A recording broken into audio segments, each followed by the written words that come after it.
हर कहानी की एक शुरुआत होती है, लेकिन कुछ कहानियों का अंत नहीं होता। कुछ गलतियाँ ऐसी होती हैं जो माफ़ नहीं की जाती, बस सज़ा दी जाती है। ये कहानी स्कूल से भागे दोस्तों की नहीं है। ये कहानी है उस दरवाज़े की जो कभी खोला नहीं जाना चाहिए था। उस कमरे की जहाँ दीवारें चुप थीं लेकिन देख रही थी, और उस काले निशान की जो एक बार दिख जाए तो ज़िंदगी से कभी नहीं मिटता। ये कहानी ब्लैक क्रॉस की है, जहाँ एक गलती ने 5 जिंदगियों को हमेशा के लिए अंधेरे में ढकेल दिया। ये कहानी उन दोस्तों की है जो एक दिन सिर्फ मज़े के लिए स्कूल से भागे थे, लेकिन उस एक दिन ने उनकी पूरी ज़िंदगी बदल दी। कुछ हफ्ते पहले स्कूल के कुछ लड़के अचानक मर गए, कुछ पागल हो गए। डॉक्टरों ने कहा मानसिक बीमारी है, लेकिन सच्चाई कुछ और थी। वो किसी चीज़ के कब्ज़े में आ गए थे। स्कूल में 5 दोस्त थे, डैनी, मीच, एरिक, ह्यू और एक और लड़का जो आज यह कहानी सुना रहा है। पढ़ाई में किसी की दिलचस्पी नहीं थी। अक्सर क्लास छोड़कर इधर उधर घूमते रहते। न टीचर को शक हुआ न घर वालों को। एक दिन डैनी और मीच एक अफवाह लेकर आए। स्कूल के पास ही एक पुराना घर था। कहा जाता था उस घर के मालिक ने वहाँ अपनी जान ले ली थी। उसकी पत्नी और बच्चे इतना डर गए कि घर छोड़कर चले गए।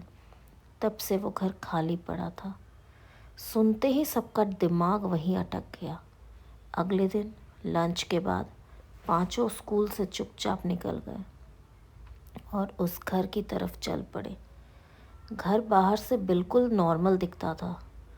कोई टूटी खिड़की नहीं, कोई डरावनी आवाज़ नहीं। कोई सोच भी नहीं सकता था कि वहाँ कुछ गलत हुआ होगा। डैनी और मीच सबसे पहले अंदर गए, बाकी पीछे पीछे। नीचे किचन था, खाली अलमारियाँ। ऊपर कमरे थे, लेकिन फर्नीचर गायब था। तभी एरिक की नज़र हॉल के आखिर में पड़ी। दीवार के ऊपर 2 छोटी खिड़कियाँ थीं। पीछे एक कमरा दिख रहा था, लेकिन वहाँ जाने का कोई दरवाज़ा नहीं था। एक दूसरे के कंधे पर चढ़कर सब किसी तरह उस खिड़की से अंदर घुस गए। कमरे में घुसते ही सड़ी सी बदबू आई। दीवारों पर उखड़ा हुआ वॉलपेपर, कोने में एक टेबल पर एक काला डब्बा, और उसके ऊपर दीवार पर टंगा हुआ एक बड़ा सा काला क्रॉस।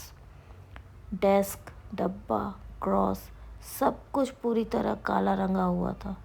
डैनी ने कहा, मुझे यहाँ कुछ ठीक नहीं लग रहा। मीच दीवार से वॉलपेपर नोच रहा था। चलो यार, यहाँ से चलते हैं। लेकिन डैनी ने डिब्बे का ढक्कन खोल दिया। उसी पल कहानी सुनाने वाले लड़के की नज़र फर्श पर गई। फर्श पर एक निशान बना था, 5 कोनों वाला तारा, जिसके चारों ओर एक गोला था। वो निशान एक पेंटाग्राम था। मीच ने जैसे ही पूरा वॉलपेपर हटाया, दीवार के पीछे उल्टे क्रॉस बने हुए दिखे। डैनी ने डिब्बे में से एक गोल्डन कलर का कप निकला। उसमें लाल रंग का कुछ लिक्विड सा था। ये क्या है? उसकी आवाज़ कांप रही थी। अचानक दीवार पर टंगा काला क्रॉस जल उठा। कमरे में चीख पुकार मच गई। डैनी का चेहरा सफ़ेद पड़ गया। उसकी आंखें अजीब तरह से पलटने लगी। वह अजीब आवाज़ें निकालने लगा। मीच घबराकर खिड़की से बाहर निकल गया। बाकी भी किसी तरह बाहर कूदे, लेकिन एरिक पीछे रह गया। वो चीख रहा था, मेरी टांग कोई पकड़ रहा है। सब ने उसे खींचने की कोशिश की। अंदर से डैनी की आवाज़ आ रही थी, जानवर जैसी। आखिरकार एरिक बाहर गिर पड़ा। उसकी हालत बहुत ख़राब थी। एम्बुलेंस और पुलिस आई।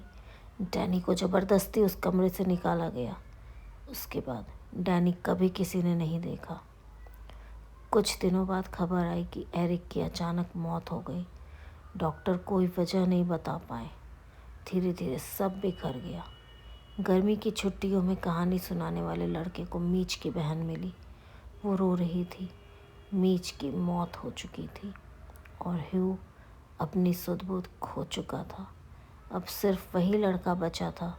कुछ दिनों बाद वो खुद बीमार पड़ गया। तेज़ बुखार, अजीब सपने। एक रात उसने सपने में डैनी को देखा। जला हुआ चेहरा, सफ़ेद आंखें। डैनी ने फुसफुसा कर कहा, तू आखिरी है, हम सबको याद रखने वाला आखिरी। तुझे भी हमारे पास आना होगा। लड़के ने कांपते हुए पूछा, तुम कहाँ हो? डैनी हंसा, तू जानता है हम नरक में हैं। उस रात के बाद वो लड़का पहले जैसा नहीं रहा। डैनी अब सिर्फ सपनों में नहीं आता था, दिन के उजाले में भी। वो जब कमरा बिल्कुल शांत होता तो उसे लगता जैसे कोई उसके कान के पास फुसफुसा रहा हो, तू आखिरी है। कभी कभी वो आईने में खुद को देखता तो उसकी परछाई उसके एक पल देर से हिलती। बुखार उतरने का नाम नहीं ले रहा था। नींद आती ही उसकी छाती पर जैसे कोई अदृश्य बोझ बैठ जाता। सांस लेना मुश्किल हो जाता।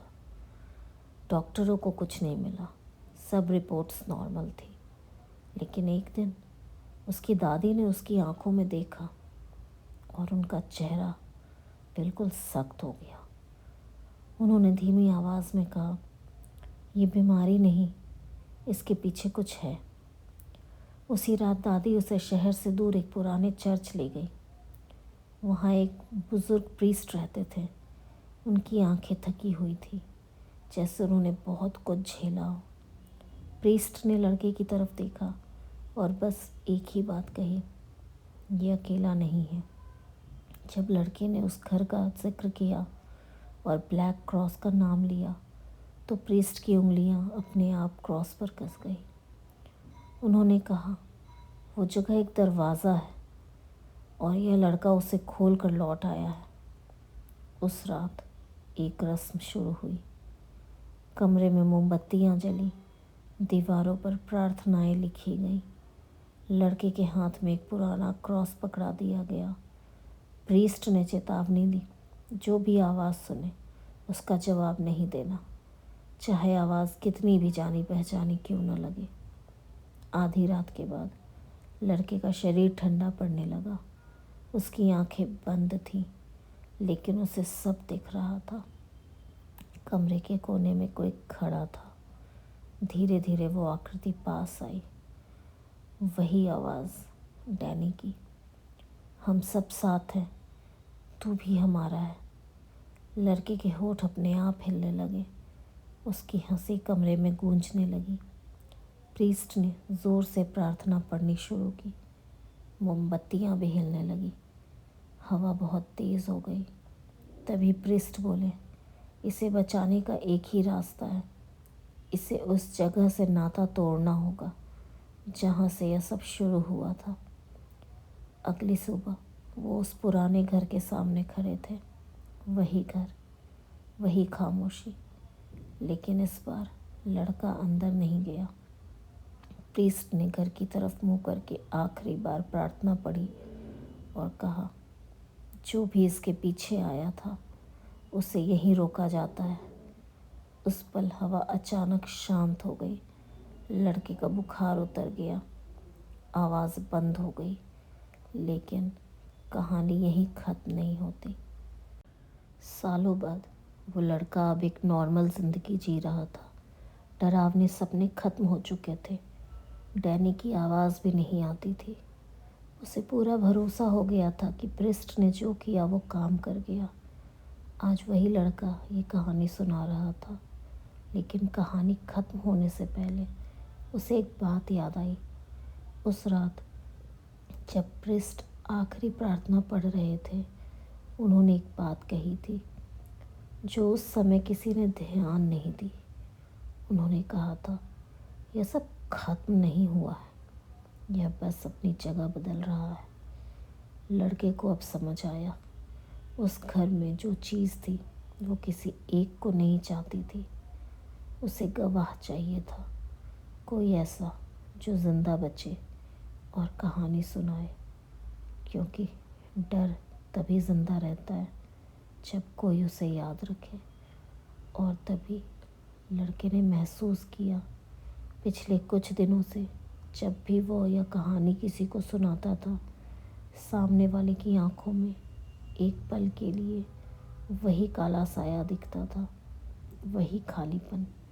उसी पल उसे सच्चाई समझ आ गई।